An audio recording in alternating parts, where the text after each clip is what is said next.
This past Thursday was the most embarrassing, humiliating moment of my life when The Rock shoved my face in Rikishi's big backside. And what'd you do? You all laughed at me. You don't laugh at the misfortune of billionaires. You laugh when I tell you to laugh, damn it. But you know what they say. He who laughs last, laughs loudest. Ha ha ha. I'm John Renton with the Retro Review of WWE Vengeance 2001.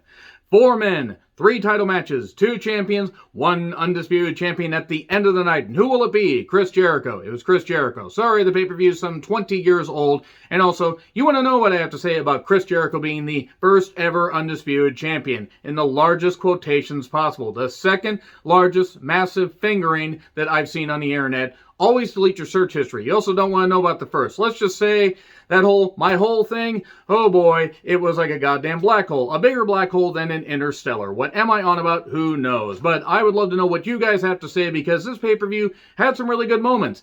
And Chris Jericho being the first ever undisputed champion was a big deal.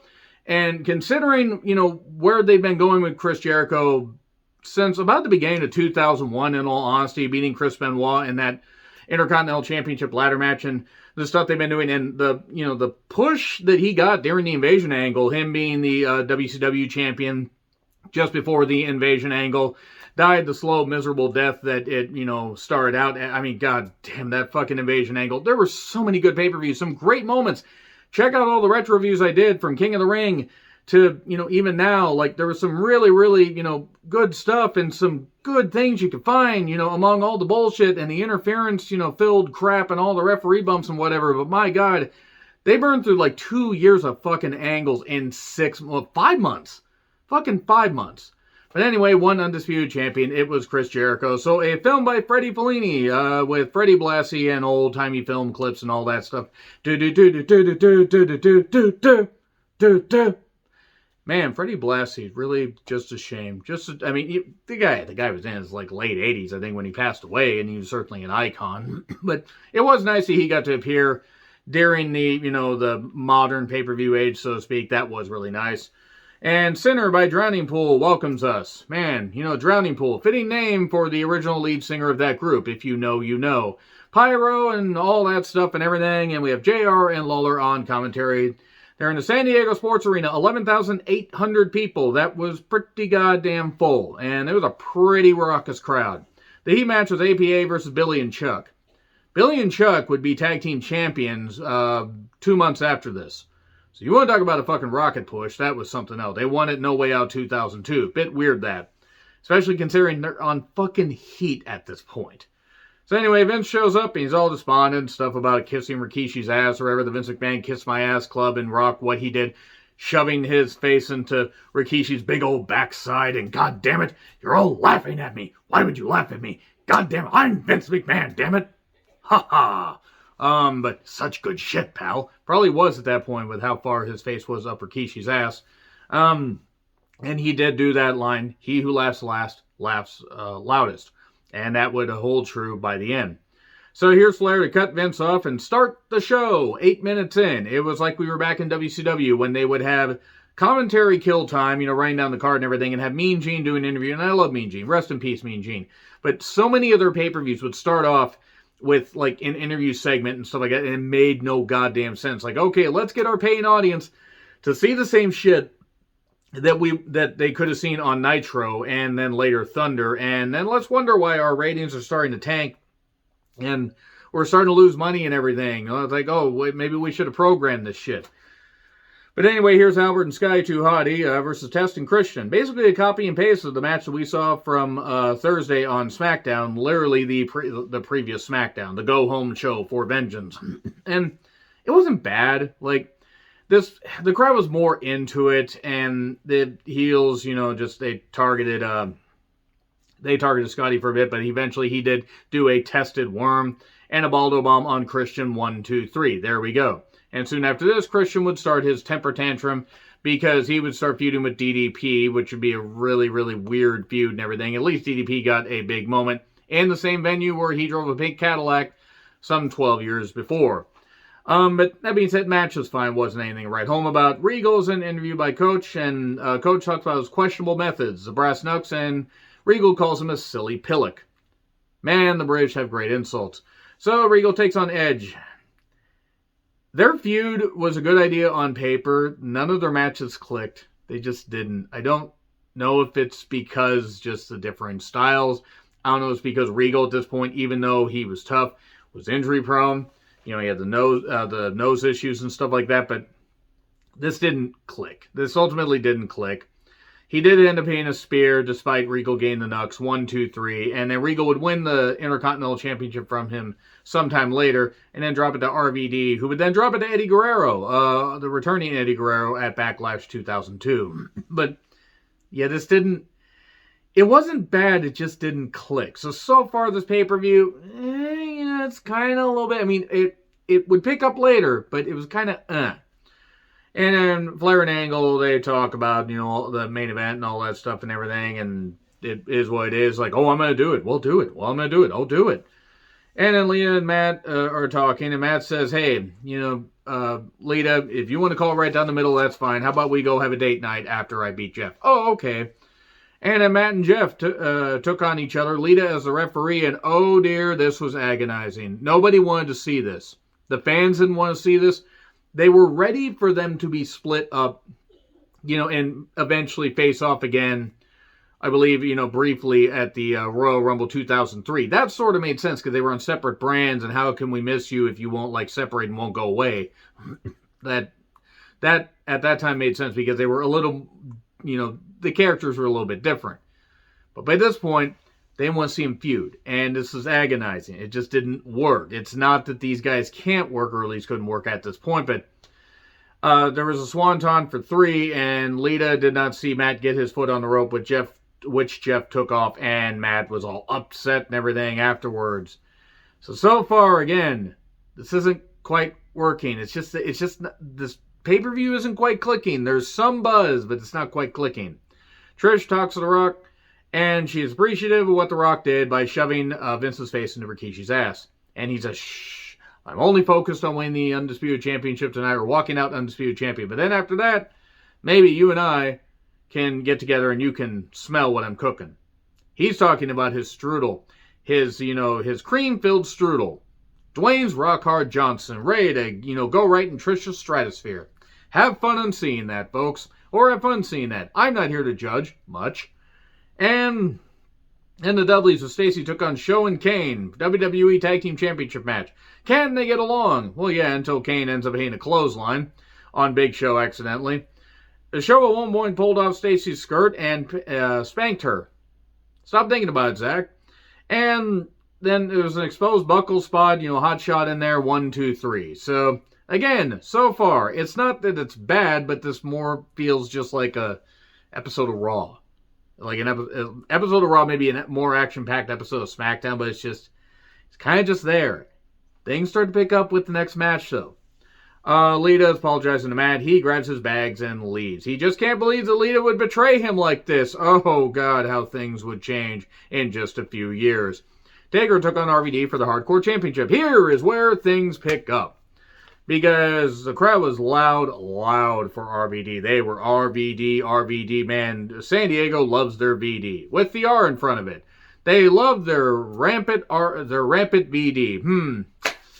Probably should, avoid having this joke spread around. And Taker takes over after crouching RVD on the ropes. They battle in the crowd and everything. And at one point, there's somebody waving the Mexican flag. So Taker, in the ever, whiteness of him, decides to take the Mexican flag and choke out RVD. That's kind of on brand for Undertaker, and if you know, you know.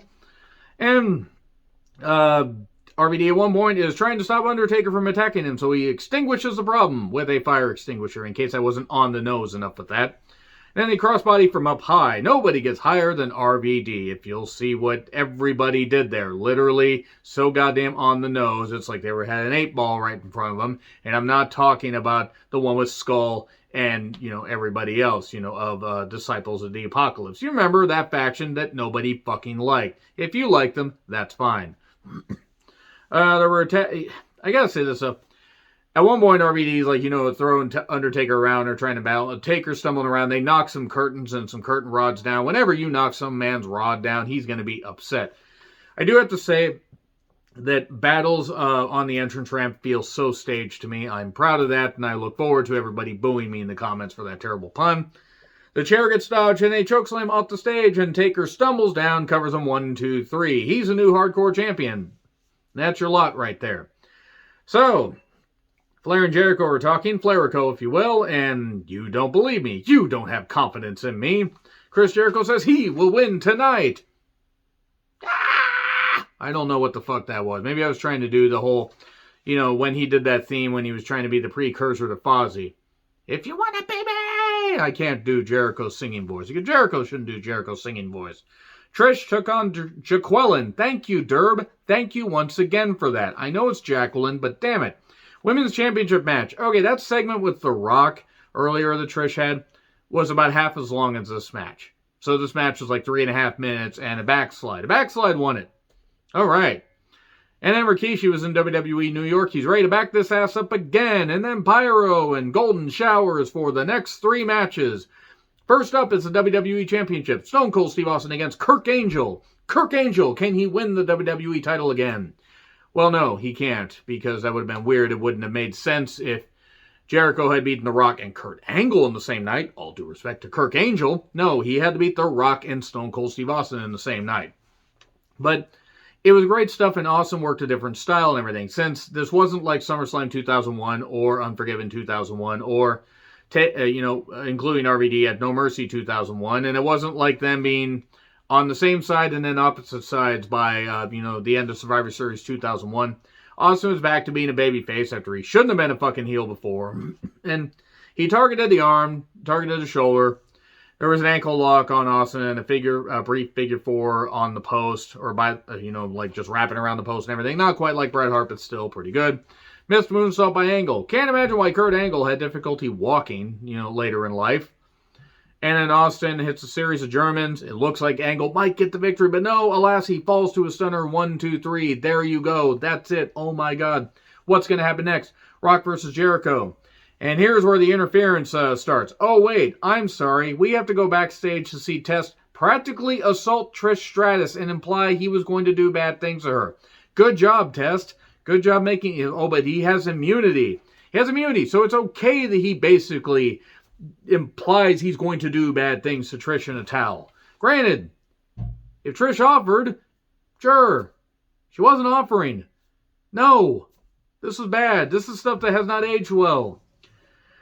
Jericho and The Rock had a world title match that was pretty good. Can they keep the magic going? They can to an extent. This match went 5 minutes longer than the Austin Angle one, and at times it felt like it dragged a little bit. And it wasn't as good as their No Mercy one. In fact, I would argue that was about the peak.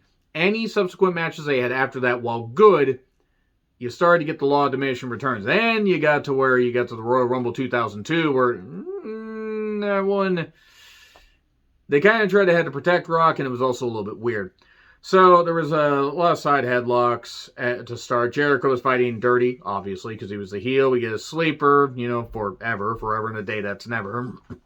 We get hard chops. We get Rock just launching himself into the post and just doing this and everything. Boing, boing, boing. I mean, obviously, he had to protect that GQ hair and that GQ head so he could go and dominate Hollywood with his Rock Hard Johnson. But then the announcer's table spot. DDT on Jericho. Ouch, that looked pretty stiff. And then that sharpshooter. Rock can't do the sharpshooter very well, and evidently Jericho can't either, which is shocking. So Rock bottom. But it's slow. He's slow to cover because Rock's out, and then Vince is down. Vince gets taken down twice. Rock hits people's elbow, and then attacks Vince again because Vince is back in. And then a low blow. Jericho hits the rock bottom. 1, 2, 3. Jericho's the world champion, and instantly Austin's music hits. He is down, and we have our main event, which is Austin versus Jericho. WWE World Heavyweight Championship. Humans had to be together to make one undisputed champion. One is the loneliest. Anyway, Angle hits Austin with a chair before the match starts. So Jericho's down, Austin's down, and then we start the match. And hold number 2, armbar. Anyway, armbar, arm drag, all that and everything. Sometimes I get those confused, but still, he's got the list, and it's armbar. So, yeah, there was a suplex also on the concrete floor. Ouch. And There was a ref bump, a low blow. Vince is back and signals for Nick Patrick to come down. Ric Flair pulls Nick Patrick out because Ric Flair's like, nope, I'm not going to let this happen. And then Vince, of all people, lays out Ric Flair. And then Austin lays out Vince. And then we get a Boston Crab where it looks like Austin's going to get the victory. The referee's kind of struggling to get back up. Booker T comes down. He doesn't even work here. Hits Austin with the WWE Championship. Takes off. 1, 2, 3. Chris Jericho wins. Confetti, all that stuff falling on Austin. And all the stuff and all the ee and, everything, all the sounds. Chris Jericho's the first ever Undisputed Champion. And he who laughs loudest. And there you go.